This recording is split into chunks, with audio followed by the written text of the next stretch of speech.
Hey guys, Dazzler Magic here, and oh my gosh, has Mark Rosewater completely and utterly lost his mind? I will give you an actual, legitimate, not sarcastic, factual warning that this video is going to piss you off to an unbelievable level. So what Mark posted yesterday was the State of Design for 2021, an annual look back at what worked, what didn't, and, well, let's just say that's not at all what it is, and he really just gaslights people and throws other people under the bus, and then makes excuses and puts a bunch of lies out, and then continues to outline how he knows nothing about the game, nothing about the community, and nothing about how to fix the state of it. Because I think we could all agree at this point, except for the most absolutely clueless in the community, that Standard and Magic the Gathering in general is not in a good place. Nobody wants to play Standard. They cannot possibly in any way blame any of this on COVID. When people don't even want to sit home and play Arena because of the state of Standard, and because of the actions of Wizards and just some of the things they've done and some of the things their employees have said,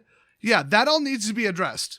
Take a guess if he addresses it in here, but let's just jump into it. So, highlights. Here we go. He can't go wrong with this, right? A lot of Magic was purchased and played. Yeah, they're still saying record sales with this, that, and the other set, and record sales in the year, and oh, look at all these numbers.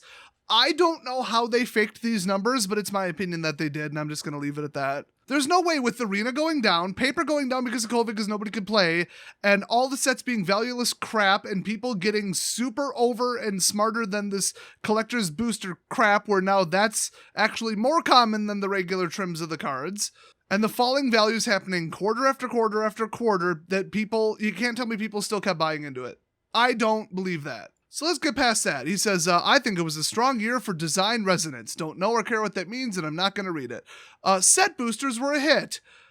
Kind of. I mean, I've heard more of a mixed response. I think they're so good they should take over for the draft boosters, but some people are irrationally butthurt over them dropping like one or two commons. They're like, oh, you get less cards. I'd rather have an art card than a common card all day. And yes, I did agree that it's confusing to have a card from the list inside of a standard product that's not legal for Standard. Okay, this is literally the reason that they got rid of dual decks, because people were like, oh, Shadows over Innistrad, which if I'm not mistaken was the last one they did, I think. I was like, oh, I should play Village Bellringer. Oh, what do you mean 1/3 of the deck isn't legal in Standard, and Village Bellringer was from the last time we were in Innistrad, which is even more confusing. So yeah, I didn't like that, but also I've been telling them if they're going to stop doing Master sets, just throw one Master's card into every booster, and just let people get used to the fact that they need to check the set symbol. And if it's a different set symbol, there you go. After a couple years, people will just know or be told by others, hey, there's one different looking card in here with a different set symbol that's not legal in Standard.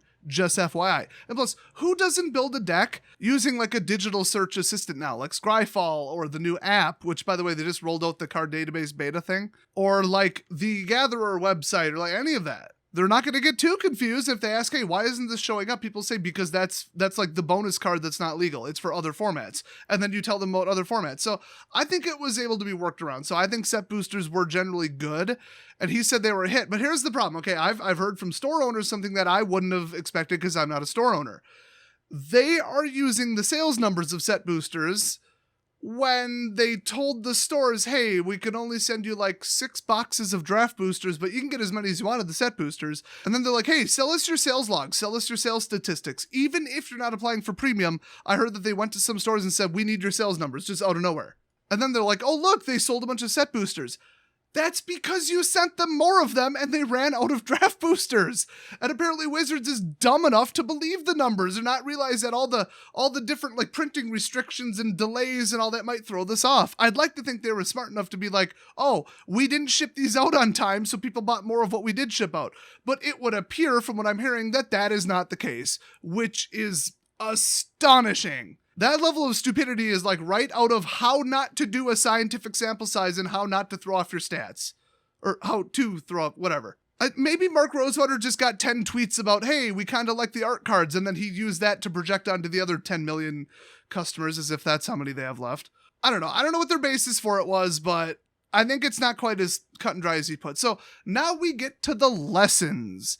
And if you think he learned anything, oh no. You expect far too much out of him and clearly are not very familiar with this history. Number one, we need to get better at extending our mechanical themes between sets. Honestly, yeah, that would be nice. Not a huge priority, just like a stylistic thing. It would be nice once you've already learned something and you've fallen in love with it. To not see it for another 7 years is kind of stupid. But, I mean, remember, sagas, I'd say vehicles, but everybody hated those. I mean, they extended some. I don't know what he's talking about. Yeah, they could have done every mechanic, but, like, whatever. Here we go. Modal double-faced cards, MDFCs, didn't give the year the cohesiveness I was hoping for. Let's just cut the second half of that and just say nobody wanted them because sleeves and drafts and they're confusing. And in a 270 card set, now you're designing 300 cards because they have two faces, which means even more to playtest. But I gotta say, one of the best inventions in the history of the game was to put a land on one side and an overpriced spell on the other, because that balances so perfectly. It stops mana screwing, and it lets you like run like 15 normal lands and then just a absolute mountain of those, and then it's like a last ditch effort past turn 15 kind of, okay, I don't need another damn land. You know, top decking a land is just like, well, there goes my turn, and then you do 2 in a row and you're like, well, there goes the whole game. Potentially. Wizards has been doing a lot to eliminate feels bad scenarios, and that is a feels bad scenario where it feels completely out of your control. You know your deck is better than that. You know you're getting screwed over by like the 10% on down likelihood, just pure statistics of some stuff, and it's perfectly reasonable to be pissed off about it. So what they did is they fixed it. So I don't see how you would print that as not a double-sided card, but I just also, in general, hate double-sided cards, and so does everybody else. The overwhelming majority of the community hates them. So here's the third lesson. There's only 3 that he learned, even though he should have learned about 67 of them. Throne of Eldraine being so strong didn't let the other sets shine. I think you forgot and Ikoria, but okay. I guess he has PTSD and he's blocking it out because Companion. Oh wait, where was Companion? Was that actually Ikoria? I don't remember. Whatever, they're both awful. Get this. Are you ready to punch your monitor? I wasn't sure if I should list this lesson, as it's neither an area I oversee nor the source of the problem from this year's design. No, it is what you directly oversee, and it is entirely the source of the problem from this year's design. Too powerful of cards, and oppressive cards that are not fun to play with or against, were the entirety of it. So, Throne of Eldraine being so strong, that whole phrase together was entirely wrong with everything this year.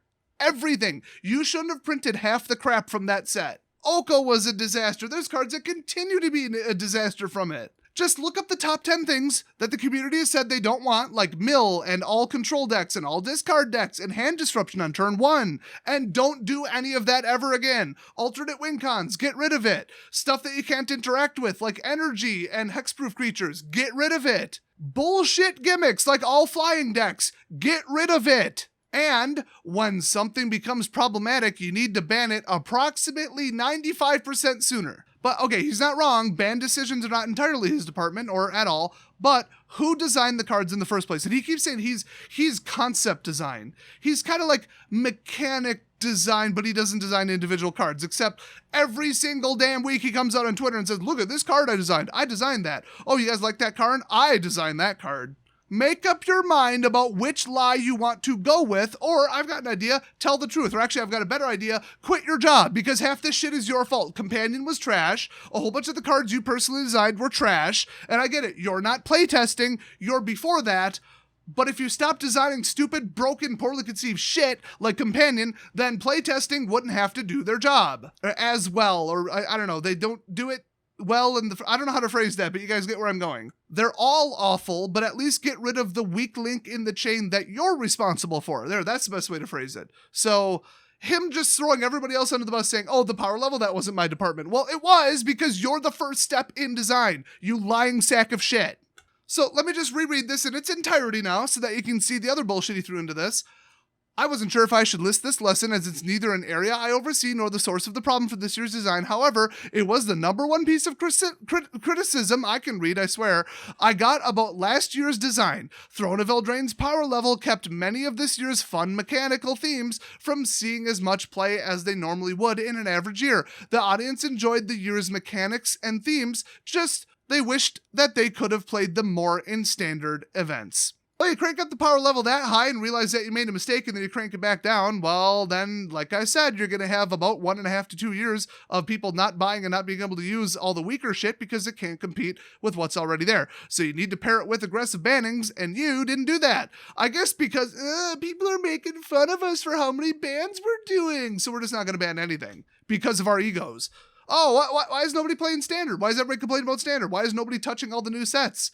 Because you gotta ban shit to fix the fucking format. How is this complicated? How is it that nobody there can grasp it, nobody can see past their egos, nobody can look back to design mistakes that they made and fix shit? Why does the same crap keep happening year after year after year, and they don't learn, they don't adapt, they don't try anything new, and they just make it worse? Why is that? My guess, and what I've heard from ex-employees, and we're talking dozens to hundreds of them on Glassdoor.com, go look it up yourself. Yes, I'm gonna make the video eventually. There is no accountability, and if you bring up, hey, you made this little design mistake or this playtesting mistake in the past, boom, you're already fired. Boom, you're already shut down. Boom, you're kicked off the team. Boom, nothing. You cannot tell people who have been there 10 plus years, remind them of the mistake they made 5 different times in a row and say, can we do something different? Don't question them. Don't try to do their job for them because they're that egotistical and that butthurt about their stupid mistakes. From what I heard, all they fall back on is the game hard, playtesting hard, we're only human. When random members of the community on Reddit can do a better job than you and can find like bad interactions when it's your job to go 8 hours a day and playtest this shit and make sure that it's perfect before you send it out, and 1 hour after spoilers come out, people are like, well, that's an infinite combo. Well, that card infinite combos with itself. Hostage Taker, look it up. That's pretty darn pathetic. And yeah, 10 million people are going to beat, a team of like 4 people. Okay, I get it. But like, it's your job. You study the cards. It's only 270 fucking cards. And when was the last time you saw a non-rare or non-mythic get booted? And standard only releases, well, up until this year, 1 set every quarter. So we're looking at like, you really only have to play test really like 30 to 60 wide open cards, because remember the hyper narrow specific ones that only work in one way, you don't really have to play test them as aggressively. It probably comes down to about 20 cards every 3 months that they have to really watch out for, and they're incapable of even doing that. That is pathetic. And you go to Mark, head of design, and he goes, not my department. Power level isn't my department. Well, it is. Anyway, let's move on. So he says, Zendikar Rising, highlights, MDFCs with lands on the back were very popular. Yes, it was amazing. I mean, they had to be double-sided cards and you couldn't, I don't know, at the very least, make it the same damn thing and put it all on the front. Can you at least do that for us? So that we can draft without sleeving the fucking cards?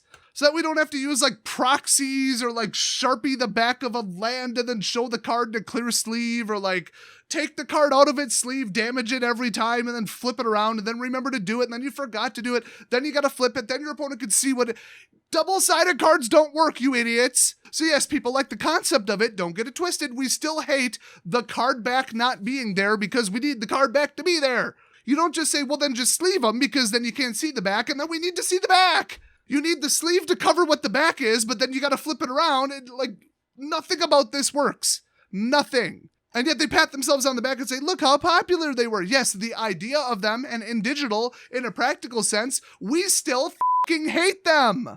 Next up, players enjoyed Landfall's return. Yes, Landfall was the last good thing to come out of Wizards ever. Origins was the last time that Standard was actually good. It was all downhill with Amonkhet and Shadows and everything that came after. I'm only pretty sure those came after, but whatever. That's when the ban started. I mean, Landfall, you could run anything. I remember you could run any Landfall deck, any tribal deck, and they were all roughly equal, and it just came down to play skill, and none of the decks were really major outliers. And then we had like Aetherworks Marvel and just a bunch of broken shit and Approach of the Second Sun. It's been absolute hell ever since. And like the oppressive blue-white Reflector Mage decks, and they had to ban that. Just absolute free casting circus after that. The Eldrazi were a disaster. They ruined multiple formats. I mean, it was just all shit. So yes, people were glad to see Landfall again, because if you top decked a land on turn 15, instead of feels bad, man, oh no, my turn is wasted, you're like, well, at least I can get a trigger out of it. Same with the MDFC spell lands. Both were amazing. What you need to do, Wizards, is find out why you succeeded, why people are happy, and in the, I guess the opposite of silver lining, the shit lining or whatever, what people didn't like about it. And then continue to do better. Anybody who just sits back and like, whoa, we won this one, and doesn't further analyze it is not going to reach perfection, and you have to strive towards perfection. You don't just say, oh, A-, cool, and then just cruise in and then get lazy, and then the next set is a B-, and then, oh crap, we're back at F. Where did we go wrong? You stopped trying because you thought you won. Next up, he says, Snap-on equipment was popular. I don't know where you got that idea, but that was the worst invention of the entire year. Equipment needs to have an equip cost, okay? That's how equipment works. This whole just automatic, ooh, look at this, it's actually useful before turn 17. Equipment is considered mathematically one of the most powerful things in the game, especially in Limited and Draft. You know, in Constructed, you're gonna completely run it over with just pure synergy, with just like mechanical, while my deck builds on itself. In a vacuum, equipment is one of the most powerful card types in the game. It's literally a reusable aura, so the downside is that to move it around, you have to pay for it. So this whole drop it in and you get a one-shot at attaching it, and then this ridiculous like 4 or 5 cost equip, after that in case you had to move it.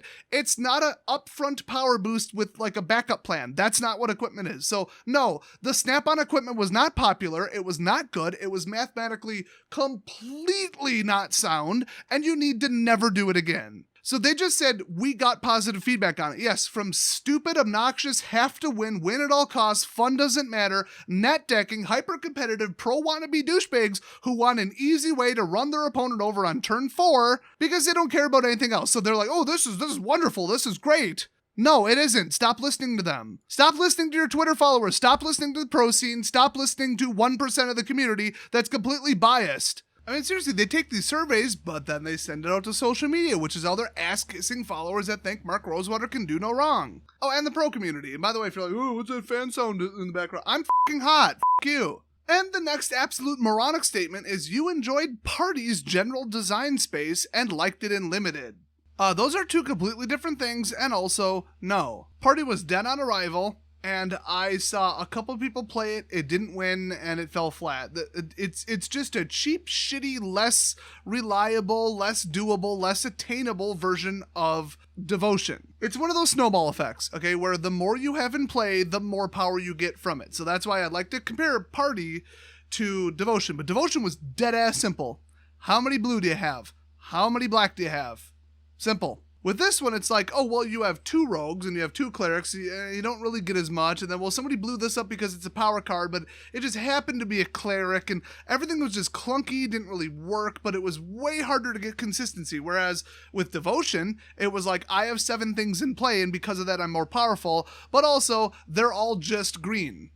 Really simple. So somebody blows up 1 creature and you're like, that just set me back 1/7 of my power level. Okay, they've reduced it, they've walked it back, but it's not completely over. You got 3 rogues, 2 clerics, and somebody blows up your 1 warrior, whatever the hell the third one is. Well, they just set you back. They just destroyed everything. Way too hard to maintain. Way too hard to like mix colors with. You're completely taking 2 things that clash completely, which is like colors versus subtypes. It was a disaster. Party was crap. And it was one of those things where they said in Limited, oh, people loved the design space and loved it in Limited. No. It was one of those things where if your opponent pulled it off in Sealed or Draft, you're like, wow, the divine smile on you, apparently, you lucky asshole. I don't think that's the exact quote from Skyrim, but that's like an all-flying deck. If somebody drafts all flyers, you're like, wow, I can't believe you did that. Let alone doing it in Sealed. The same was true for Party. If you could somehow magically in your limited 40-card deck have like 3 clerics, 3 warriors, 3 everything, that was a miracle because that shouldn't have happened. Party, you might as well have just ignored it in the context of Sealed and in the context of Draft, and then to make it work because they realized it didn't work, they threw in all this, well, this colorless artifact and this 1 green lady counts as everything. Okay, what if you don't draft those? And I know for a fact one of those is rare. 100% DOA garbage, trash, useless disaster of a mechanic. I don't know why he said that that's a highlight. Oh, let's move on to lessons from Zendikar Rising. Here we go. Party didn't live up to its potential in Constructed. Yeah, or Limited, really.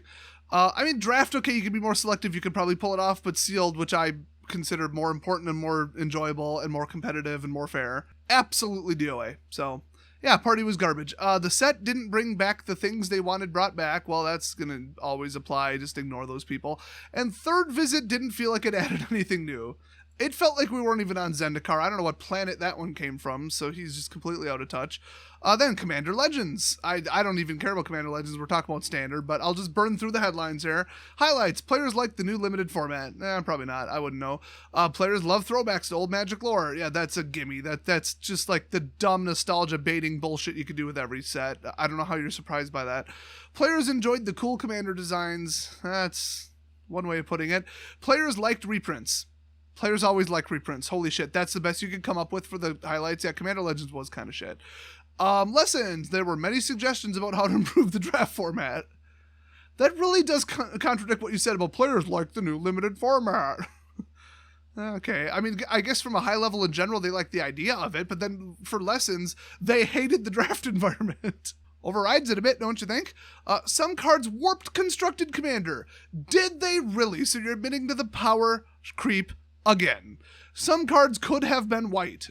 This one I gotta read. What the hell is this? One of the ongoing issues R&D had with Commander is trying to balance the color wheel inside the format. I thought I heard about people complaining about white in this thing, but I just don't. I haven't played Commander in a while and didn't care. The color having the biggest struggle has been white. There are numerous cards many in the community wished had been printed as a white card. Oh, so let's just cut the crap about white. Yeah, they shorted white in the set, but the bigger issue is not sticking to the color pie. People are looking at green cards and they're like, well, that's a white card. I remember even saying that. Okay, at least they're acknowledging that. Next up, we're moving on to Kaldheim, something I actually care about. Highlights. Players mostly enjoyed the mechanics. Would you then describe the mechanics as mostly peaceful but fiery? If players only enjoy most of the mechanics, you failed. How is that a highlight? Players liked the God MDFCs. No, they didn't. Most of them are broken shit. Players loved the flavor of the world. Okay, the least important thing in the set. Oh, the set was a disaster, but at least some people like Space Norway and Magic Norway Norwegian bullshit that we stole from Norwegian mythology instead of creating our own thing. Well, pat yourself on the back. Lessons. The set felt too cramped and should have been 2 sets. Yeah, I mean, I kind of get where he's going with that. There should have been more anti-snow cards. No, there should have been a penalty running snow. Plain and simple. Right now, people are like, oh, if you have 3 snow permanents, this is literally Lightning Bolt.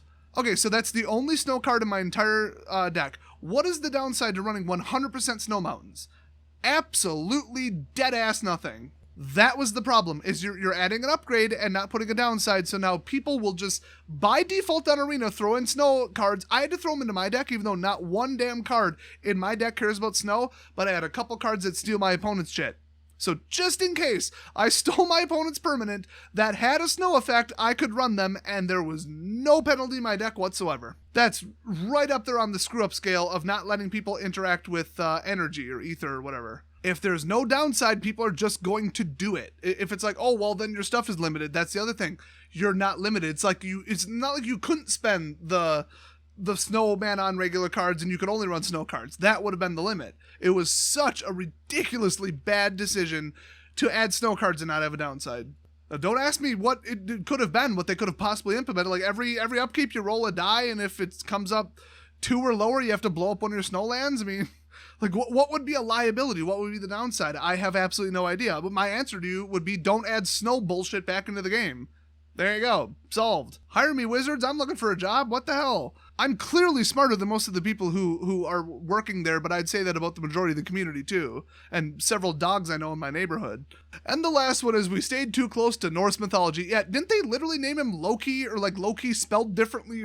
Like, what the hell? For God's sake, think for yourselves. So now we got Strixhaven. I personally like the idea of it. I like the lore, which I'm sure they consider a highlight, but the whole set was a dumpster fire and I hate it. The spell spamming shit, anytime you go full Izzet, rethink the whole set.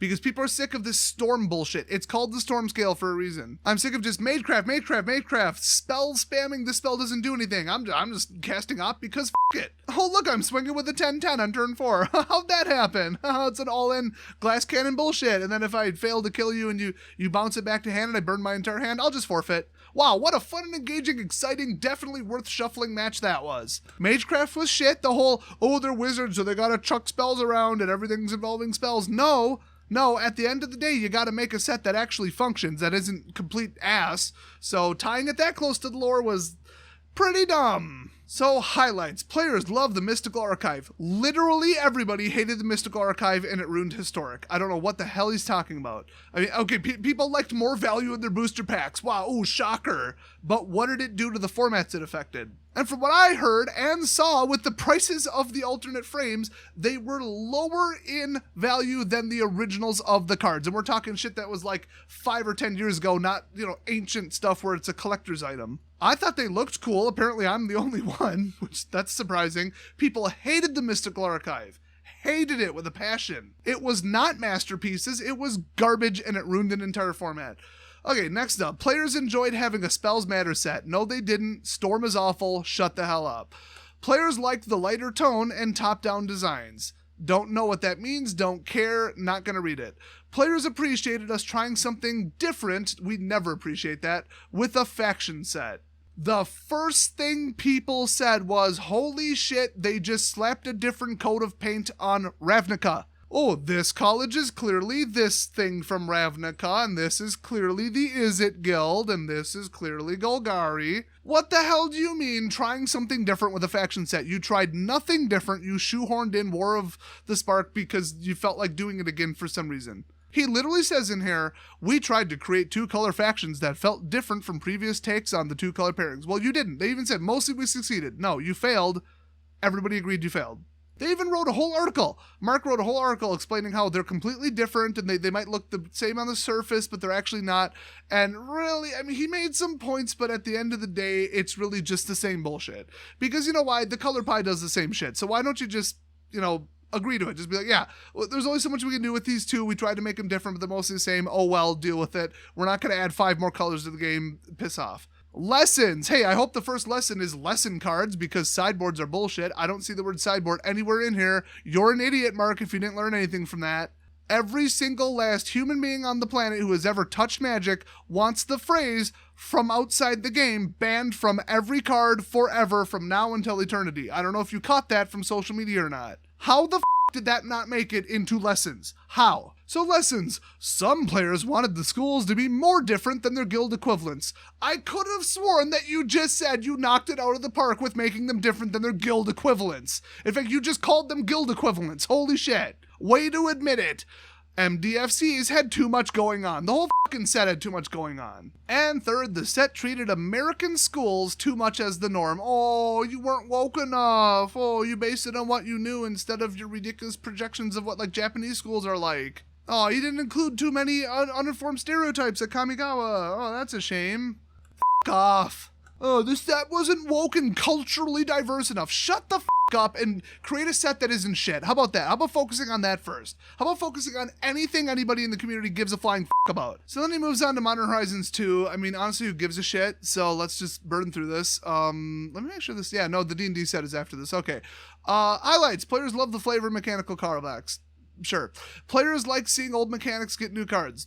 Probably. Players enjoyed a lighter tone. Nobody cares. Players appreciated having higher complexity. Wait, let me back up. Players enjoyed the lighter tone? No, people didn't like that you didn't take the game seriously and put a bunch of dumb puns on the cards. So players appreciated having higher complexity? No, not most of them. I didn't mind it, but most people don't like it.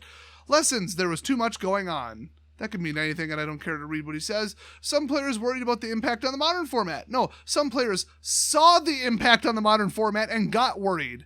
Okay? The way you phrased it, you make it sound like they were wrong. They were 100% right, and it was your fault, and you actually did damage. It was not a theory.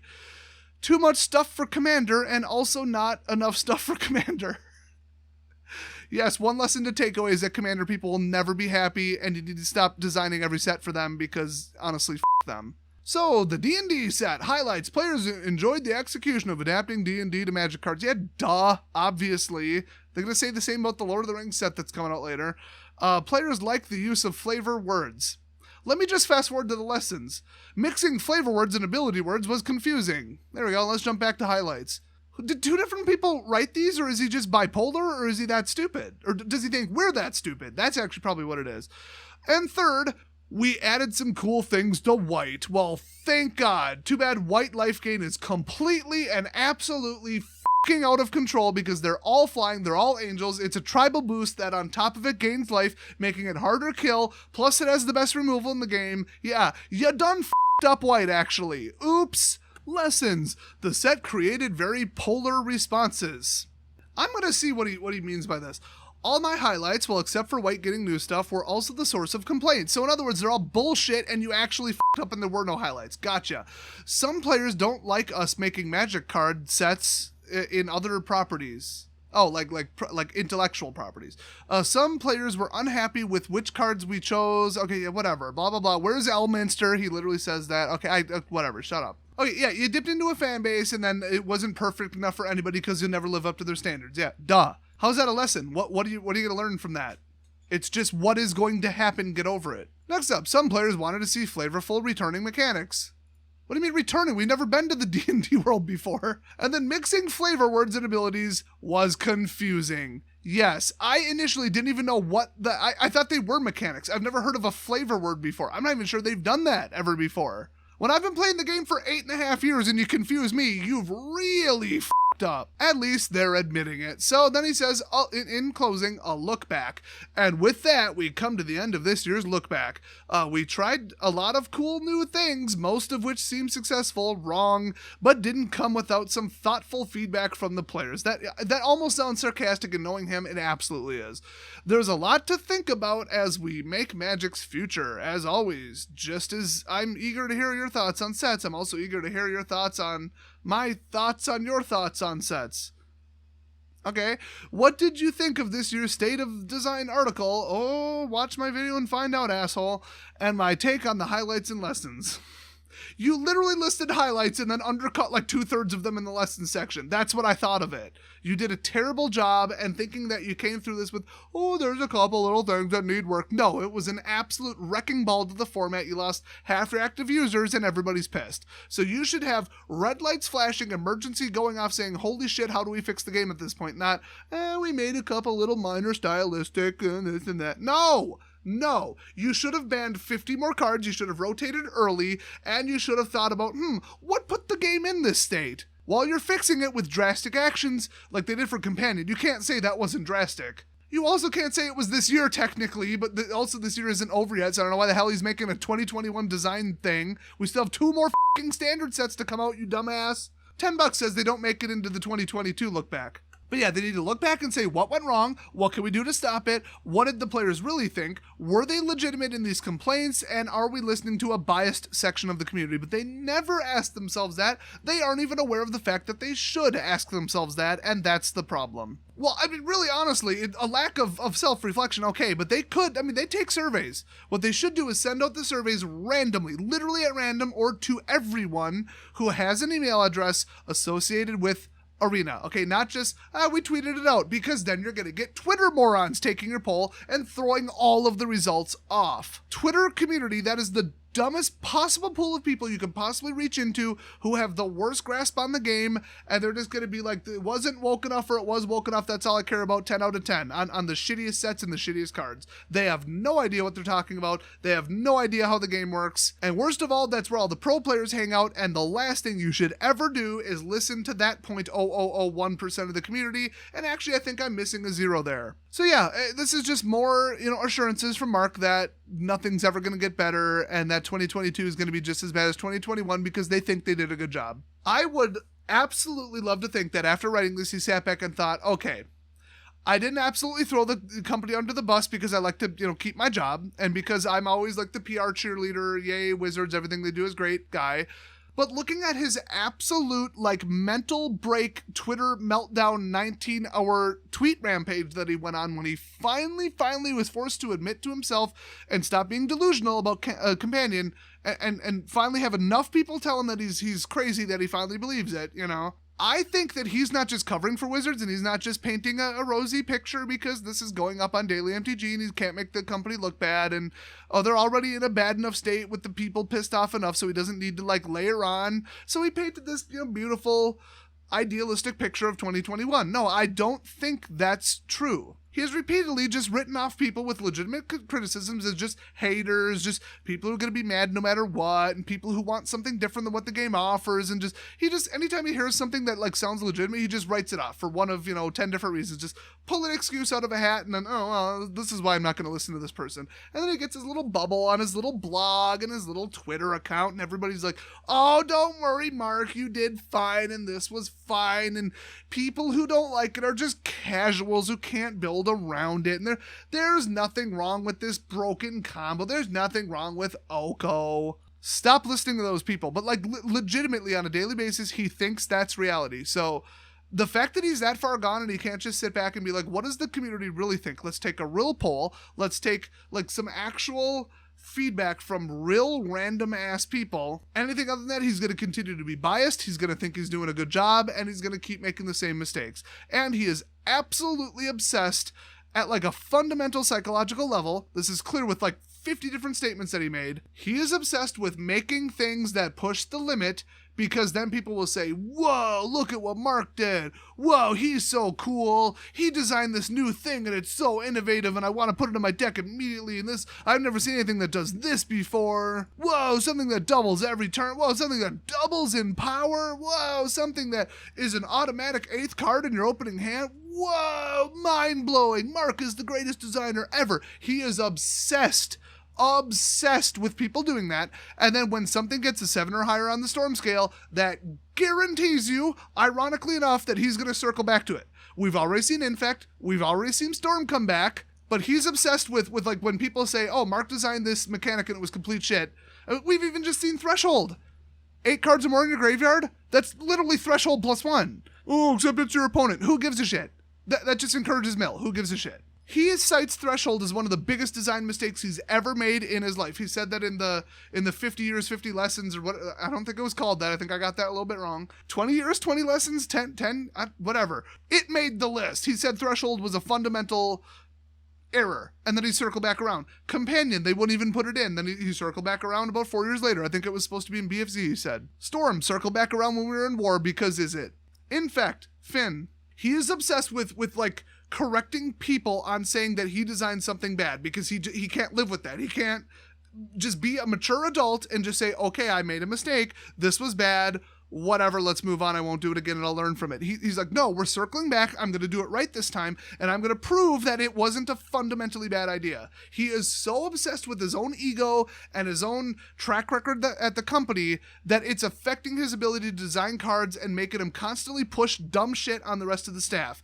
And a lot of staff members and Mark himself have said that he constantly tries to push the boundary. And sometimes he makes political like trades and like, negotiates and like I'll scratch your back, you scratch my back, or you do this, I'll be on your side with this project, to get his dumb, stupid, broken shit and his rerun, mechanics back into the game. But the majority of the time, the rest of the staff tries to stop him because they know better than him, because they're so sick of his pushed shit. When one person's ego is the main thing that goes into their design philosophy, that's when you need to do something else, get someone else, or tell him to fix himself. And he's so fundamentally broken psychologically and such a weak, sensitive person, there's just no fixing that. What, send him to a year of therapy? What, send him to rehab? What do? You fire Mark Rosewater. That's what you do, okay? He's an idiot. He keeps ruining every single set, and then he just throws other people under the bus and say, that's not my department. Unbelievable. This guy needs to go, and I'm sick of everything he writes, I'm sick of everything he tweets, I'm sick of all of his stupid excuses, and I'm sick of his little private bubble on his Blogatalk bullshit blog. Nothing is ever going to get better with him at the company. Fire Mark Rosewater. Never stop saying it, never let up. I don't care if they fix everything in Magic, he still has to go. That just means that he had less to do with it, okay? He is the factor that above all needs to go and get the hell out of Wizards of the Coast as a company. Don't get it wrong, don't get it twisted, it's all him. He's not responsible for everything they do wrong, but enough of it. And from a fundamental level, he's never going to change. He's proven that. He needs to go. It's that simple. So thanks for watching, everybody, and I'll see you guys in hopefully a less aggravating video.